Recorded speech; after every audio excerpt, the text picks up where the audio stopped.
Una semana compramos un perrito nuevo y pues tuve que quedarse cuidando al perrito para que no le diera algo por allá solo. Así que se quedó ella, pero le manda saludos y bueno, es un placer para mí estar de regreso aquí. Ya me siento en familia porque ya es mi segunda vez aquí en esta iglesia. Amén. Así que vamos a ir directamente a la palabra de Dios. Y si tienen sus Biblias o sus teléfonos o sus tabletas, lo que tengan, acompáñenme al libro, el Evangelio de Juan, el capítulo 5. Evangelio de Juan, el capítulo 5, empezando en el versículo 1. Cuando lo tengan, digan amén. Y si no, digan, el pastor espera por mí, y ahí espero. Evangelio de Juan, capítulo 5, empezando en el versículo 1. ¿Lo tenemos? Ahí veo que está en la pantalla. Y dice la palabra de Dios de esta manera, es un texto conocido. Dice, después de esto, había una fiesta de los judíos y Jesús subió ¿a dónde? A Jerusalén. A Jerusalén. Y en Jerusalén, junto a la puerta de las ovejas, hay un estanque con 5 pórticos que en hebreo se llama ¿cómo? Betesda. En ellos yacía una multitud de enfermos, ciegos, cojos y paralíticos. Se encontraba allí un cierto hombre que había estado enfermo durante ¿cuánto? ¿Están dormidos? ¿Durante cuánto? 38 años. Cuando Jesús lo vio tendido y supo que ya había pasado tanto tiempo así, le preguntó, ¿quieres ser sano? Le respondió el enfermo, Señor, no tengo a nadie que me meta en el estanque cuando el agua se agita y mientras me muevo yo, otro desciende antes que yo. Y Jesús le dijo, levántate, toma tu cama y anda. Y enseguida el hombre fue sanado, tomó su cama y anduvo. Y aquel día era sábado. Y hoy quiero hablarle bajo el tema, o el título, una pregunta absurda. Una pregunta absurda. Oramos. Querido Padre que estás en los cielos, Señor, te damos gracias por este día. Te damos gracias, Señor, porque me traíste con bien hasta aquí y ahora al abrir tu palabra simplemente te pido que abras nuestras mentes y nuestros corazones para recibirla. Amén, Padre. Que no sea yo el que hable, sino que sea tu Santo Espíritu el que personalice lo que tú necesitas decirle a cada persona aquí presente. Sí, en el nombre de Jesús. Amén. Amén. Una pregunta absurda. Pastor, ¿sabes? Yo estaba pensando, estaba reflexionando. Y no sé si ustedes a veces se ponen y reflexionan como yo, pero llegué a la conclusión que nuestra vida está compuesta por las respuestas que le damos a las preguntas. Lo repito una vez más, nuestra vida está compuesta por la respuesta que le damos a las preguntas que se nos hacen a través de nuestra vida. Si no me crees, esta mañana tú tuviste que hacer y tomar y hacer diferentes respuestas a diferentes preguntas que tú mismo te hiciste. ¿Qué ropa te ibas a poner? Si ibas a ir al trabajo o te ibas a quedar en la cama. Todas estas preguntas nosotros tenemos que lidiar con ellas diariamente y cada uno de nosotros tiene que buscar una respuesta a estas preguntas. Algunas de estas preguntas no son tan consecuentes como otras, pero hay otras preguntas que son un poco más consecuentes. Por ejemplo, hay aquellas preguntas como ¿te casarías conmigo?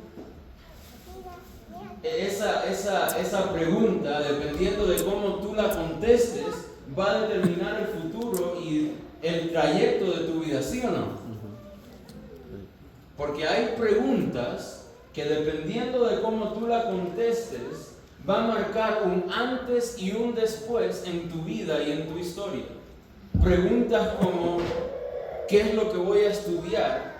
Pregunto, ¿esto marcaría la trayectoria de tu vida, sí o no? Todo lo que quiero decir hoy es que hay ciertas preguntas que dependiendo de cómo tú la contestaste, eso determinó el hecho de que estás aquí hoy o determina que estuvieras en otro lugar. Porque hay preguntas que determinan la trayectoria de nuestra vida y resulta que hoy te quiero sugerir que Dios a veces también nos hace preguntas. ¿Saben? Y las preguntas de Dios no solamente tienen consecuencias terrenales, sino que dependiendo de cómo nosotros le contestemos a las preguntas de Dios, van a tener consecuencias eternas. Pero lo interesante de Dios es que cuando Él hace preguntas son diferentes a las de nosotros. ¿Sabes por qué, Santiago? Porque cuando yo te hago una pregunta a ti, es porque necesito información, ¿sí o no? Cuando yo le hago una pregunta a ustedes y le digo, ¿de dónde ustedes vienen? ¿De qué país son? Es porque yo no sé, necesito averiguar, necesito investigar y por eso pregunto. Pero lo interesante es que cuando Dios hace una pregunta, Él no está buscando información porque ya Él la conoce. A Dios no le hace falta hacer preguntas para tratar de conocer algo nuevo de ti o de mí, sino que cuando Dios hace una pregunta, Él la hace con otro propósito porque no hay información que Él no tenga. Entonces la pregunta, valga la redundancia, es ¿por qué Dios hace preguntas? ¿Saben? Y hoy les quiero sugerir que cuando Dios nos hace preguntas, no es tanto para su beneficio, sino que es para nuestro beneficio. No es para que Él reciba nueva información, sino que es para que tú y yo recibamos transformación. Lo repito una vez más. Cuando Dios nos hace preguntas, no es porque Él está buscando su información, sino que está buscando nuestra transformación. Porque cuando Dios hace preguntas a nosotros, la hace con el propósito de que tú tomes una pausa y empieces a reflexionar dónde estás y qué te trajo a este lugar. Para eso Dios te hace las preguntas. Dios no hace preguntas, lo repito una vez más, para buscar su información, sino para buscar tu transformación. Amén. Y saben, hoy en el texto encontramos este mismo principio. Resulta, no sé si lo logras ver, pero Jesús acaba de llegar a esta ciudad que se llama Jerusalén. ¿Cómo se llama? Jerusalén. Jerusalén. Jesús acaba de llegar a Jerusalén, pero es interesante que Jesús llega en un momento en Jerusalén donde Jerusalén estaba llena de personas porque había una fiesta. Y allí en aquella ciudad de Jerusalén había un lugar que se llamaba, era un estanque que tenía agua. ¿Y cómo se llamaba el lugar? El lugar se llamaba Betesda. Ahora, es interesante que en este lugar, por alguna razón, los enfermos, las personas que eran paralíticas, las personas que tenían algún tipo de enfermedad, habían hecho de aquel lugar su hogar. Yo no sé por qué, bueno, sí sé por qué el texto nos dice, pero aquel lugar era un lugar que estaba lleno de personas que estaban enfermas. Y lo interesante es que la Biblia dice que este lugar estaba en Jerusalén. Pero lo más interesante de esto es que si vemos la geografía de donde estaba el lugar y donde estaba el templo en Jerusalén, resulta que desde el templo se podía mirar hacia el estanque de Betesda. Y mientras leía el texto me hacía la pregunta: ¿cómo es posible que la iglesia estaba al lado del estanque, pero habían tantos enfermos en el estanque? ¿Cómo es posible que los sacerdotes iban y entraban, hacían rituales y hacían sacrificios, pero los enfermos todavía estaban al lado del templo? ¿Cómo es posible que la iglesia estaba en aquel lugar, pero todavía habían enfermos? Y ¿será posible, iglesia, que hay veces que nosotros podemos venir y salir, podemos venir sábado tras sábado y nosotros venimos y hacemos programas y cantamos y alabamos a Dios y oímos la palabra y todavía hay personas en nuestra comunidad que están enfermos y sufriendo? ¿Saben? Porque a veces el problema es que nos enfocamos tanto en las cuatro paredes y nos enfocamos tanto en lo que nosotros nos toca y tenemos que hacer y en las actividades de la iglesia que se nos olvida el propósito por el cual la iglesia está en este lugar.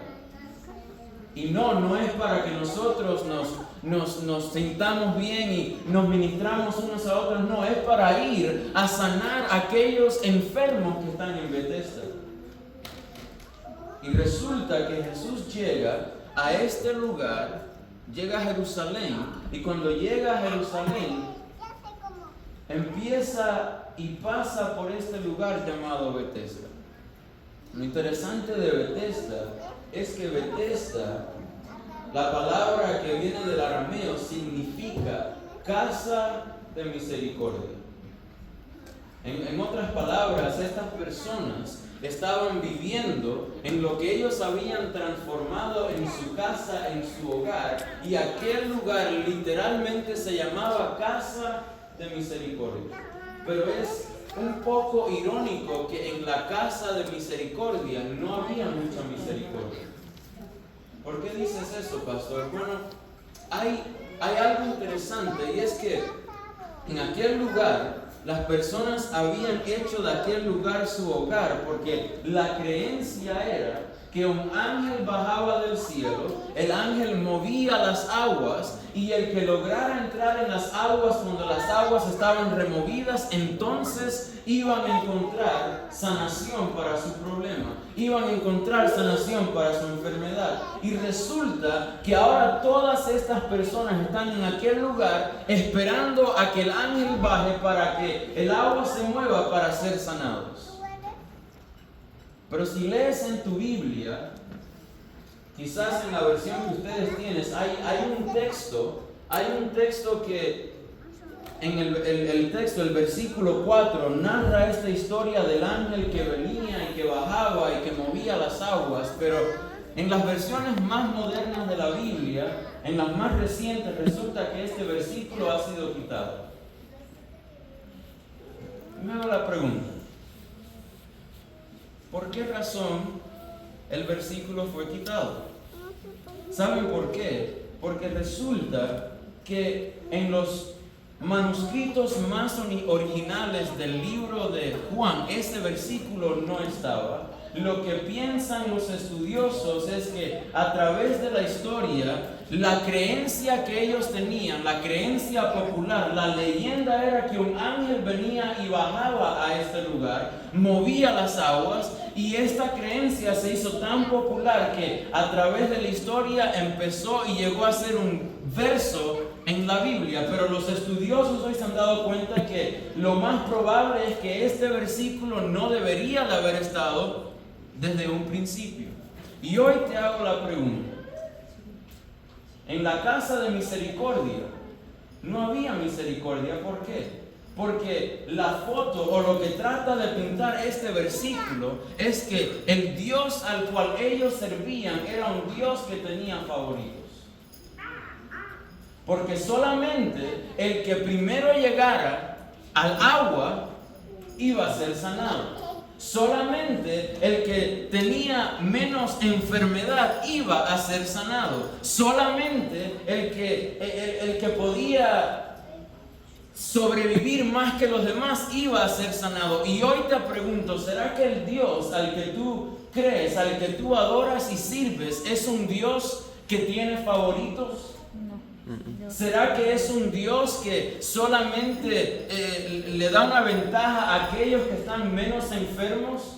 ¿Será que Dios crea un ambiente donde tenemos que competir por su gracia y su misericordia? ¿Por qué razón dices esto, pastor? Bueno, es bien fácil, porque si en aquel lugar hay un paralítico que no se puede mover, pero hay un hombre que tiene una mano mala, ¿quién tiene la ventaja para entrar al agua?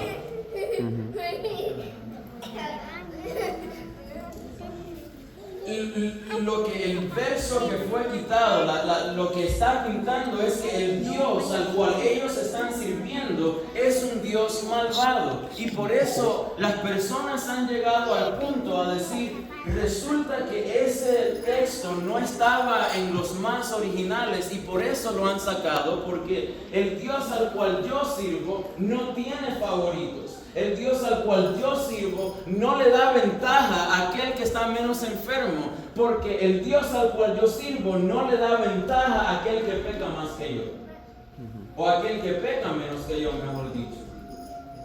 Hay veces que nosotros pensamos, tal como las personas en el texto, que porque yo he estado sentado aquí más tiempo y si yo llego primero que el otro, entonces me merezco más de su amor. Pero el Dios de la Biblia me dice que Él ama a todos por igual. Amén. Y Él no crea una condición, un ambiente donde tienes que pelear por su amor, porque sabes qué, querida familia, resulta que no puedes ganarte algo que ya tienes y es su amor. Amén. Esto es lo que pinta el texto que muchas veces leemos y resulta que el Dios, la imagen, no sé si lo logras ver, están en la casa de misericordia, pero no hay misericordia en la casa. Y hoy les quiero preguntar, ¿será que nosotros hoy estamos en la casa de misericordia? ¿Habrá misericordia en la casa? ¿O será que a veces nosotros creamos un ambiente medio parecido al ambiente que se había formado en aquel lugar llamado Bethesda? Donde miramos mal a aquel que se ve diferente que yo. Donde nosotros pensamos que porque aquel peca diferente que yo, entonces yo me merezco más que él. Donde tratamos de competir el uno con el otro para ver quién hace más para que Dios lo ame. Querido hermano y hermana que estás aquí, hoy te quiero decir, ese no es el Dios que la Biblia me está presentando. Porque irónicamente en la casa de Bethesda o en la casa de misericordia no había misericordia. ¿Saben? Aquellas personas habían creado toda esta leyenda que fue tan grande que llegó a introducirse en el texto bíblico, pero lo que en realidad estaba sucediendo en aquel lugar no era un acto sobrenatural de un ángel, sino que lo que estaba sucediendo era un acto natural. Resulta que lo que se cree es que aquellas aguas que estaban en aquel lugar, por un proceso natural de la naturaleza, de vez en cuando empezaban a removerse. Y como las aguas eran medicinales, las personas que estaban enfermas o que se sentían mal, cuando entraban al agua, encontraban alivio, pero no encontraban sanación. ¿Saben por qué? Porque muchas veces nosotros preferimos ser aliviados antes de ser sanados. ¿Sabe? Porque el ser sanado implica que tenemos que ir a la raíz del problema, pero muchos de nosotros no queremos ir y confrontar la raíz del problema porque le tienes miedo al problema. Por eso no quieres ir y tener esa conversación incómoda con tu esposo. Mejor es mantenerlo callado para que todo en la casa aparezca bien. Muchos de nosotros preferimos ser aliviados antes de ser sanados, y habían muchas personas en aquel lugar llamado Bethesda que salían de aquel lugar aliviados, no iban con dolor, pero no iban sanados. Y muchos de nosotros preferimos quitarnos el dolor antes de recibir sanación. Y hoy te quiero decir, Jesús no está aquí para aliviarte, está aquí para sanarte. Amén. Porque resulta que Él no hace las cosas a medio. Y aquellas personas salían de aquel lugar, muchos de ellos aliviados pero no sanados, porque las aguas medicinales le traían alivio a su enfermedad. Pero hoy te quiero decir, familia, que si nosotros seguimos buscando alivio, tarde o temprano tienes que regresar a Bethesda. Pero resulta que Jesús le dijo a la mujer samaritana, el agua que yo tengo es un agua viva, porque el que tome de ella una sola vez no necesita regresar a un estanque de Bethesda. El problema es que las personas salían aliviadas y no sanadas. Y nosotros tratamos de aliviar nuestro dolor buscando refugio en el trabajo. Quizás algunos de nosotros en adicciones, en hábitos que no quieres que otras personas vean y tratamos de enmascarar nuestros problemas, nuestras deficiencias, aquello que nosotros sabemos que está mal. Lo tratamos de aliviar, llenándonos de actividades y de cosas que simplemente nos quitan la atención de lo que en realidad hay mal dentro de nosotros. Pero hoy Jesús te quiere decir que si vas a ser sanado, necesitas confrontar aquello que tú sabes que está mal. Y aquellas personas iban a Bethesda y muchos de ellos salían aliviados, pero no sanados. Quizás algunos de ellos salían sanados porque no estaban tan enfermos y las aguas medicinales le lograban quitar la poca enfermedad que tenían. ¿Saben? El problema de los enfermos que estaban en Bethesda, el problema que ellos tenían, es que todos ellos estaban enfocados en la piscina, todos ellos estaban enfocados en el agua. Estaban enfocados en aquello que ellos pensaban que le había dado la sanación y la salvación de sus problemas. Y el mismo problema de ellos es el mismo problema de nosotros. Y muchos de nosotros hoy todavía estamos enfocados en el agua. Muchos de nosotros he crecido en la iglesia, he estado en la iglesia suficiente tiempo para haber escuchado varias cosas. He escuchado personas decir, no, porque la iglesia salvó a mi familia. Te quiero decir, familia, no fue la iglesia, fue Cristo Jesús quien salvó tu familia. Amén. He escuchado personas decir, no, porque la iglesia salvó a mis hijos. No, ese fue el instrumento que Dios utilizó, pero fue Dios quien salvó a tus hijos. Amén. No fue el régimen alimenticio quien sanó tu vida, no, fue Jesús quien utilizó el régimen alimenticio para sanar tu vida. El gran problema de nosotros es que igual que las personas en Bethesda, todavía estamos enfocados en la cosa incorrecta. No es el agua, sino que es el Dios del agua. No es la iglesia, sino que es el Dios de la iglesia. Y si hay alguna visita aquí hoy, el único propósito con el cual yo vine desde Michigan es para decirte que el que va a salvarte a ti, el que va a sanarte a ti, no es el pastor y no es la iglesia, es Cristo Jesús el único que lo puede hacer. Y por eso la invitación de este fin de semana no es para que te enfoques en el agua. Llámale lo que le quieras llamar, iglesia, creencias, lo que le quieras llamar. No. El propósito de este fin de semana es para que encuentres al Dios del agua. Para que encuentres al Dios que puede llegar a Bethesda, a tu Bethesda, donde has estado toda una vida esperando sanación. Y Él puede llegar y darte en un día lo que has estado esperando por 38 años. Y allí está. Jesús llega a Bethesda y Él ve a todo un grupo de enfermos, todo tipo de enfermos. Pero me llama la atención que lo leímos en el texto, el versículo 5 nos da un dato importante de la historia. El versículo 5 nos deja saber que este hombre no nació paralítico. Nota lo que dice el texto. Él había estado allí ¿por cuántos años? 38. Había estado allí por 38 años. El texto no dice que él tenía 38 años. En otras palabras, lo más probable es que este hombre no había sido nacido de esta manera con esta condición, sino que lo más probable, y de acuerdo al contexto, si terminas la historia, al final Jesús le dice, por favor ve y no peques más, porque lo más probable es que el estilo de vida y las decisiones de este hombre lo habían llevado a la condición donde él se encontraba. O sea, él no había nacido paralítico, él no había nacido en esta condición, él no había nacido en la condición donde se encontraba, sino que sus decisiones, su estilo de vida, la manera de actuar, la manera de vivir, lo habían traído a este lugar. Pero me llama la atención que Jesús llega a este lugar donde hay todo un grupo de enfermos y al único que Jesús sana es a este hombre. Y te dije, él no nació así, sino que él mismo llegó a este lugar por sus propias decisiones. Pero Jesús solamente lo sana a él. Hay alguien que tiene que decir amén por eso. Amén. ¿Sabes por qué?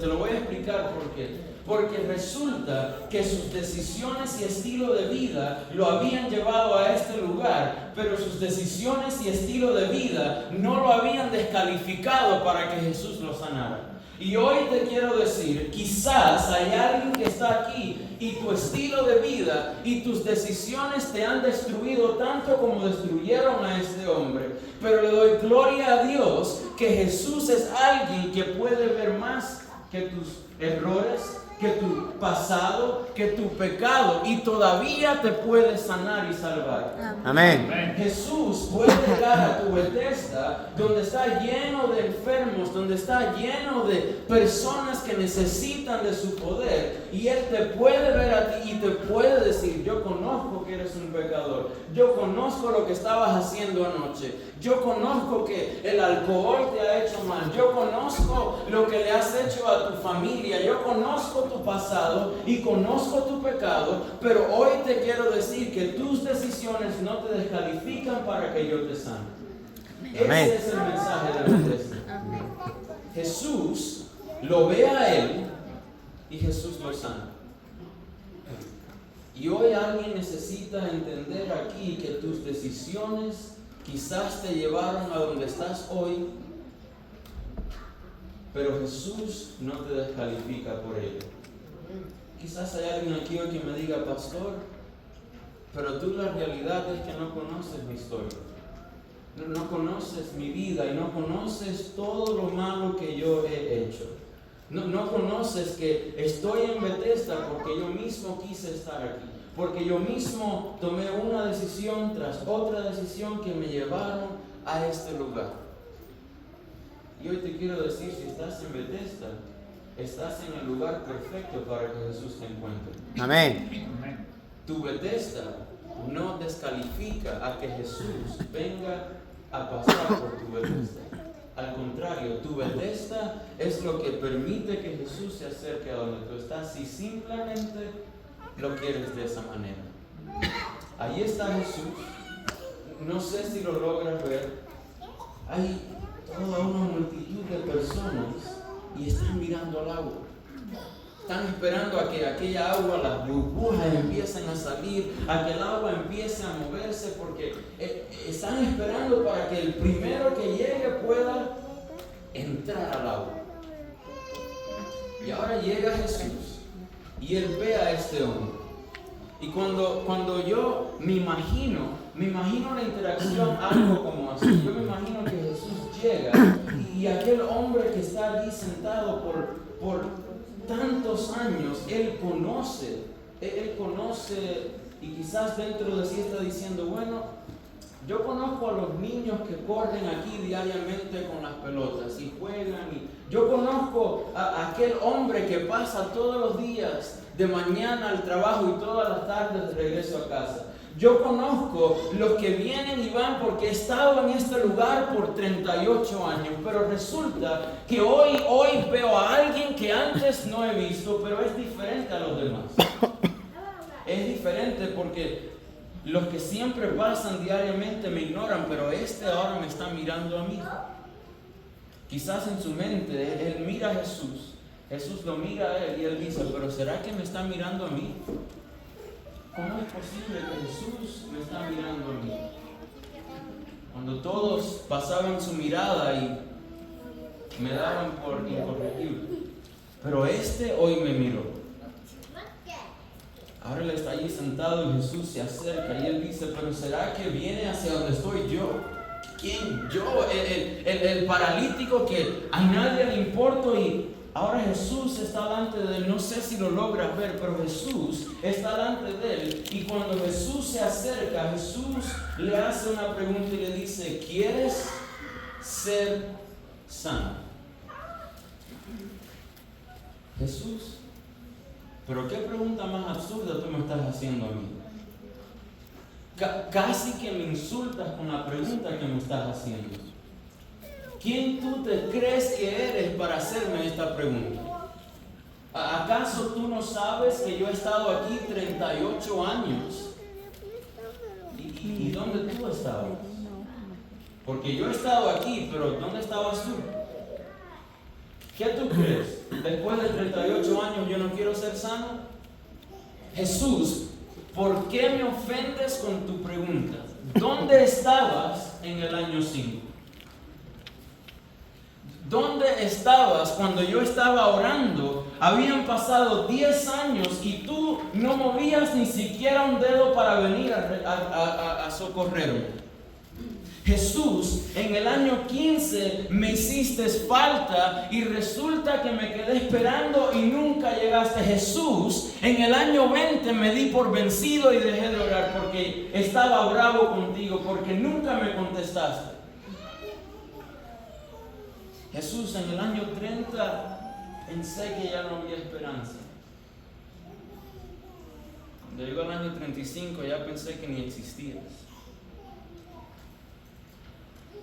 Pero Jesús llegó en el año 38.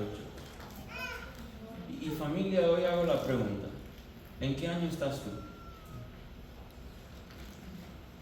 ¿Saben por qué es muy lindo venir a la iglesia y cantar, y adorar y decir, bueno, sí, Dios es bueno todo el tiempo y todo el tiempo Dios es bueno? Pero ¿qué tal cuando has estado orando 10 años y Jesús no aparece por ningún lado? ¿Qué tal cuando han pasado 25 años y Jesús parece que no le importas? ¿Qué tal cuando tú has pasado una vida entera orando por ese esposo, por esos hijos y nada sucede? Jesús, me hiciste falta y no llegaste. Y ahora llegas y piensas que me puedes hacer la pregunta: ¿quieres ser sano? Parece hasta ridícula, Jesús. ¿Cómo te hubieras sentido tú si fueras este hombre? Te digo, si fuera yo no estaría muy feliz con Jesús. Pero me llama la atención que Jesús llega a los 38 años. ¿Sabes por qué, familia? Y hoy, si te olvidas de todo, por favor, no te olvides de esta parte. Es que el tiempo perfecto de Dios no necesariamente es tu tiempo. Y esta es la parte difícil de digerir de la historia, y es que a veces nos preguntamos por qué no contesta cuando yo pienso que lo necesito. Pero resulta que Jesús siempre va a llegar cuando Él sabe que en realidad lo necesita. No cuando tú quieres, sino cuando tú lo necesitas. Te lo pongo de esta manera. Hace ya varios años atrás estábamos aquí cerquita en la universidad. En aquel entonces mi esposa era mi novia. Y ella tenía su apartamento, yo tenía mi apartamento, pero nosotros, para ayudarnos, nos dividíamos los gastos de la comida.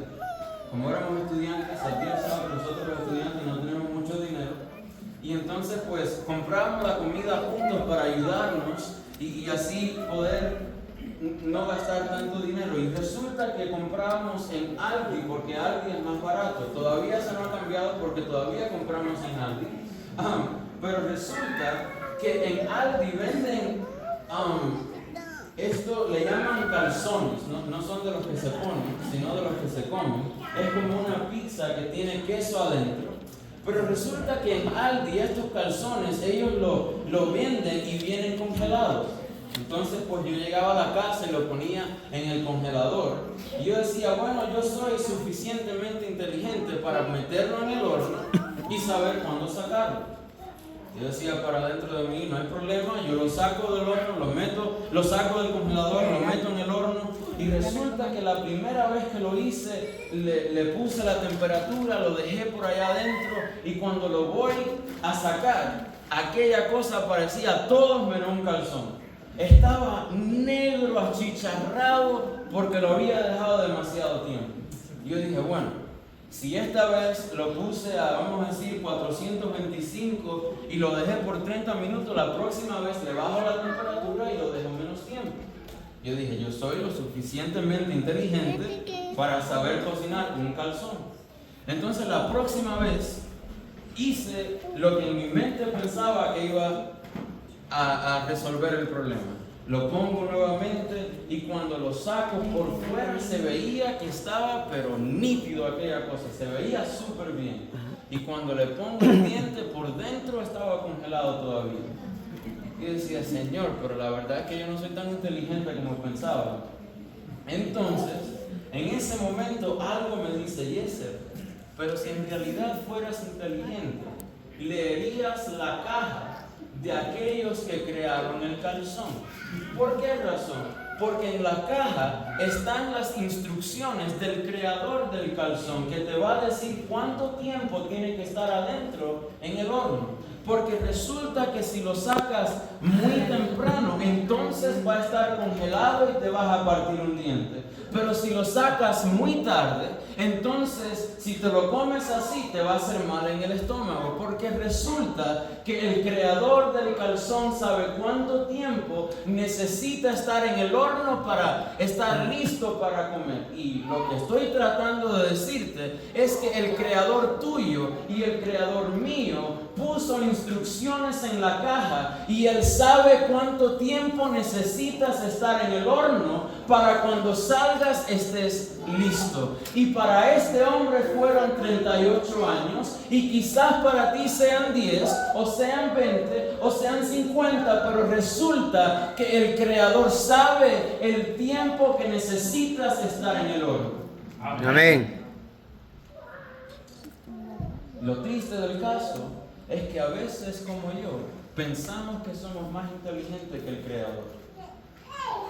Pero allí está aquel hombre, 38 años, y allí llegó Jesús.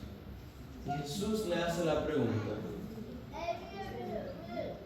¿quieres ser sano? Mientras vamos cerrando, la pregunta parece un poco absurda, parece un poco tonta la pregunta, porque resulta que cualquiera de nosotros le diría a Jesús, sí, yo quiero ser sano. Pero ¿saben por qué Jesús le hace la pregunta a este hombre?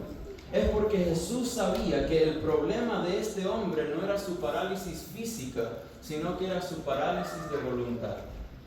¿Saben por qué, familia? Porque después que tú llevas 38 años en un lugar, aquel lugar se convierte en tu hogar, aquel lugar se convierte en tu lugar de confort, aquel lugar se convierte en el lugar donde tú te sientes cómodo. Y resulta que en tu vida y en mi vida nunca va a haber cambio a menos que el dolor de quedarte en tu condición actual sea más que el dolor del cambio. Lo repito una vez más. Nunca va a haber cambio en tu vida y en mi vida, al menos que el dolor de tu condición actual sea tanta que sea más que el dolor del cambio. Porque sabes que cambiar implica dolor. El gran problema de nosotros es que preferimos seguir sufriendo del dolor de nuestra condición antes que cambiar. Y Jesús sabe que el problema de este hombre no es la parálisis que él tenía física, sino que él sabía que su voluntad había sido quebrantada después de 38 años en este lugar. Y tu voluntad y mi voluntad han sido quebrantadas después de tanto tratar de cambiar y no encontrar resultados. Y por eso Jesús le hace la pregunta: ¿la verdad quieres ser sanado, sí o no? Pero nota, y quizás la traducción en inglés lo pone mejor lo que el idioma original trata de decir, porque resulta que en la pregunta está la respuesta de Jesús. ¿Sabes por qué? Porque Jesús le dice, do you want to be made well? Not do you want to get well. Sería, ¿tú quieres ser hecho sano o tú te quieres sanar a ti mismo? En otras palabras, en la pregunta de Jesús, Jesús le está diciendo, yo entiendo que tú no lo puedes hacer por ti mismo, pero por eso la respuesta a tu pregunta está enfrente de ti, porque la respuesta llegó cuando yo llegué. Familia, hoy necesito que entiendas que cuando Jesús llega a tu vida, la respuesta a tu pregunta, la respuesta a tu problema llega con Jesús, porque en la pregunta está la respuesta. Jesús le dice, ¿quieres ser sanado? En una voz pasiva, ¿quieres que yo te sane? Porque Jesús entiende que no lo podía hacer por sí mismo. Y hoy necesito que entiendas, deja de tratar de cambiarte por ti solo. Y te han dicho no, porque antes de venir a la iglesia tienes que cambiar. No, antes de venir a la iglesia tienes que quitarte esto y quitarte lo otro. No, el único que te lo va a quitar es Jesús. Y hasta que no vengas aquí, no lo vas a lograr por ti mismo. Amén. Deja de luchar a solas. Jesús le dice, ¿quieres ser sano? Saben, hoy necesito que escuches los ecos de Jesús hablándote a ti. ¿Quieres ser sano? Cuando vemos la pregunta en su contexto no es tan absurda como pensábamos, porque si ves tu historia, hay veces que tú y yo no queremos ser sanos en realidad. De hecho, Jesús le hace la pregunta, ¿quieres ser sano? Me llama la atención que el hombre no le contesta la pregunta, pastor. Sino que el hombre va a un libreto que él tenía ya preescrito y le dice, sí, pero el problema no es ese. El problema es que cuando yo intento ir para el agua, alguien va antes que yo. Cuando yo quiero ir para el agua, nadie me ayuda a ir. El hombre no le contesta la pregunta a Jesús, sino que le empieza a narrar toda una lista de excusas por la cual no había sido sanada. Pero es que esa no era la pregunta. Y lo mismo hacemos tú y yo y decimos, bueno, es que no voy a ir a esa iglesia porque está llena de hipócritas. Bueno, no voy a entregarme a Jesús porque entonces después tengo que cambiar esto y tengo que cambiar. Pero es que esa no fue la pregunta. Jesús simplemente te preguntó que si quieres ser sanado. Y nosotros siempre vamos a excusas porque igual el dolor del cambio nos duele tanto que preferimos quedarnos en nuestra condición actual. Quizás hay alguien aquí hoy que se está diciendo, yo he intentado, yo he tratado, pero ya no hay solución para mí. Pero te hago la pregunta para atrás, si has intentado tantas cosas, ¿qué te impide que intentes una más? ¿Y qué tal si esa cosa no es una cosa, si es que es una persona y su nombre es Jesús? Jesús le estaba diciendo a este hombre, por favor, no mires más al agua. Tu solución no está en el agua. Tu solución no está en cuánto dinero tienes en el banco, no está en cuánto piensas que sabes. No, tu solución está enfrente tuya porque yo llegué a tu vida. Y ahí está Jesús. Y el hombre le empieza a poner excusas.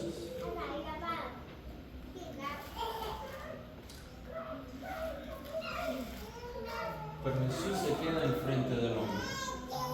¿Sabes por qué, familia? Porque Jesús siempre va a darte una y otra y otra y otra y otra oportunidad hasta que tú te des por vencido y le digas, sí, Señor, yo quiero intentarlo contigo. El hombre le dice todas estas excusas, pero Jesús lo interrumpe y lo pone en un imperativo, le da un comando y le dice, levántate, toma tu camilla y anda. El hombre le está narrando todas las excusas. No, Jesús, es que yo he intentado, yo he tratado, pero no me puedo mover. Le he dicho a aquel que me lleve, pero no me lleva. Cuando he llegado cerca, siempre se me mete. Jesús le dice, levántate, toma tu camilla y anda. No, Señor, pero es que yo he tratado de dejar esa adicción. Levántate, toma tu camilla y anda. No, Señor, pero es que tú no entiendes. Es más difícil que eso. Levántate, toma tu camilla y anda. La mente de este hombre escucha aquella palabra y la mente le manda una señal a aquellos músculos atrofiados y los músculos mandan una señal para atrás y le dicen, no, nosotros no nos podemos levantar, no nos podemos mover porque hace 38 años que estamos en este lugar. Y allí la mente del hombre le manda otra señal y dice, no, pero es que resulta que es momento que te levantes, y allí los músculos mandan para atrás y dicen, no nos vamos a levantar porque en 38 años hemos estado sentados en esta camilla. Pero la mente finalmente le dice, no, el problema es que el Creador, aquel que habló y fue la luz, aquel que habló y creó los mundos, aquel que habló, ahora te está hablando a ti. Es tiempo de levantarte, porque cuando el Creador habla una palabra, hay cambio que sucede en aquello que ha sido atrofiado. Y hoy te quiero decir, no importa en qué situación y cuán atrofiada esté tu vida, cuando Jesús llega y Él habla, hay un nuevo jefe en la ciudad y los músculos atrofiados tienen que hacer caso. Amén. Levántate, toma tu camilla y anda. Pastor, no entiendes mi situación. Levántate, toma tu camilla y anda. Pastor, no sabes mi pasado. Levántate, toma tu camilla y anda. Pastor, no sabes lo que hice anoche. Levántate, toma tu camilla y anda. Pastor, no conoces mi historia. Levántate, toma tu camilla y anda. Amén. Levántate, toma tu camilla y anda. Y dice la Biblia que aquel día, aquel hombre se levantó y ¿qué hizo? Tomó su camilla y anduvo. Pero no sé si te diste cuenta de algo interesante. Con esto cierro. Dice la Biblia, te dice la historia, Jesús llegó ¿a dónde? A Jerusalén. Y cuando llegó a Jerusalén, ¿pasó por dónde? Por Betesda. Y cuando pasó por Betesda, ¿a quién vio? ¿A quién vio Jesús? A este hombre. ¿Y dónde estaba el hombre? Tirado. El hombre estaba sentado ¿en dónde? En una camilla. Pero ahora la historia termina y resulta que el hombre ahora no está siendo cargado por una camilla, sino que el hombre es el que está cargando su camilla. ¿Sabes por qué? Porque aquello que lo había identificado, aquello que lo había ¿cuál sería la palabra? Que lo había mantenido Confinado. esa es la palabra. En aquel lugar, ahora este hombre está cargando aquello que lo había identificado por 38 años. Aquello que le había robado su personalidad, su identidad. Ahora él lo está cargando a ello antes que la camilla lo cargue a él. ¿Sabes por qué, familia? Porque Jesús te da el poder para cargar aquello que te robó tu identidad, aquello que te mantuvo preso por 38 años. Pero aquí está la lección, el testimonio. Aquella camilla era el testimonio para que cuando las personas lo vieran a él pudieran reconocerlo y recordarse de quién era él. El problema contigo y conmigo es que nos gusta esconder nuestras camillas. ¿Me dejan hablar claro? El problema con nosotros los adventistas es que nos encanta esconder las camillas que nos han cargado por 38 años. Y por eso vienes a la iglesia y te pones una corbata y le haces le haces creer a la gente que tu vida es perfecta. Y te olvidas que ayer había una camilla que te estaba cargando. No, Jesús le dijo, toma tu camilla y anda. Porque cuando las personas te vean y te digan, hey, tú no eras el que estaba sentado hace un día allá en Betesda. Sí, yo soy. ¿Y qué pasó contigo? Bueno, llegó un hombre diferente a los demás. Su nombre es Jesús. Él me vio y me dijo, toma tu camilla y anda. Y si Él me hizo cargar mi camilla, también puede hacer que tú cargues la tuya. Amén. Porque el testimonio del cristiano está en las camillas que te han cargado en tu vida. No las sigas escondiendo. Porque lo que hace la diferencia es que cuando alguien entre por esas puertas, tú no le digas y le apuntes el dedo a todo lo mal que hay con ellos, todo lo que tiene que cambiar. No, lo que le tienes que apuntar es decir, tú miras esta camilla que hay aquí. Jesús Jesús me dio la fuerza para cargarla. Jesús me sacó de Bethesda. Jesús me sacó de esa adicción. Jesús me sacó de ese problema matrimonial. Si lo hizo conmigo, lo puede hacer por ti. La camilla era su testimonio. Familia, tu camilla es testimonio. Amén. Y hoy te hago la pregunta. ¿Quieres ser sano? Amén. Parece una pregunta absurda, pero no lo es. Porque te dije, Jesús o Dios siempre nos están haciendo preguntas. Pero las preguntas que Él hace no es para recibir información que Él necesita, sino que son para tu transformación. La pregunta que Jesús le hizo a este hombre es para que él reconociera dónde estaba, dónde había estado y hacia dónde iba a ir ahora que encontró a Jesús. Y hoy te pregunto, ¿quieres ser sano? Si hay alguien aquí hoy que está diciendo, yo he intentado, yo he tratado de entrar a esas aguas, pero alguien siempre me agarra adelante. Pero hoy entiendo que mi Dios no es alguien que crea competencia para ganarse su favor. Hoy entiendo que mi Dios no es alguien que favorece al que menos enfermo está o al que menos pecado tiene. No, hoy yo entiendo que la respuesta a mi pregunta está en la persona de Jesús. Y si hoy tú estás aquí, mientras ellos cantan, te quiero pedir que te pongas en pie. Porque quizás has intentado 1, y 2, y 3, y 4 veces. ¿Qué te cuesta intentar a Jesús una sola vez? ¿Qué te cuesta echar los peces o echar las redes al agua con Jesús? Este no es el momento de pensar en que, bueno, ¿qué va a pensar mi familia? Bueno, ¿qué va a pensar el que está sentado al lado? No. Esto es entre tú y Jesús. Y la pregunta es la misma. Lo mismo que Jesús le dijo al hombre es lo que hoy te está diciendo. ¿Quieres ser sano? Si hay alguien aquí hoy que dice, yo hoy necesito, no solamente quiero, sino que necesito ser sano, quiero que te pongas en pie. Quizás tú digas, es que yo no tengo ni el querer. No importa. Jesús dice, yo te pongo el querer como el hacer. Lo único que necesitas es el querer, tener el querer. Y Él va a hacer el resto. Si hoy estás aquí, mientras ellos cantan, te invito a que te pongas en pie. Que Dios los bendiga.